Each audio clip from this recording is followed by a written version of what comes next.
বলেন। ক্যাশিউনাট সালাদ তৈরি করব। ক্যাশিউনাট সালাদ তৈরি করার জন্য আমরা ফার্স্ট স্টার্টিংয়ে আমরা ডিজাইনের জন্য লাতুর পাতা দেব। লাতুর পাতা দেব।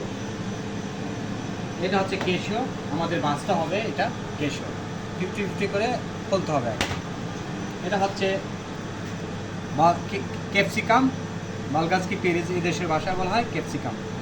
এটা হচ্ছে শসা, এটা হচ্ছে ক্যাপসিকাম, এটা হচ্ছে টমেটো, এটা হচ্ছে লাতুর পাতা, এটা হচ্ছে ডিজাইন করার জন্য তেঁতুল করতে হবে।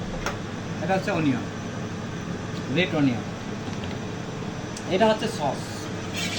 এই সসটা আমরা সালাদ গ্রিন চিজকে তৈরি করার জন্য যে সসটা তৈরি করছি, ওই সসটা থেকে 100 গ্রাম নিয়ে আমরা এখন 500 গ্রাম তৈরি করতেছি। 500 গ্রামের জন্য 250 গ্রাম এটা নিব, 250 গ্রাম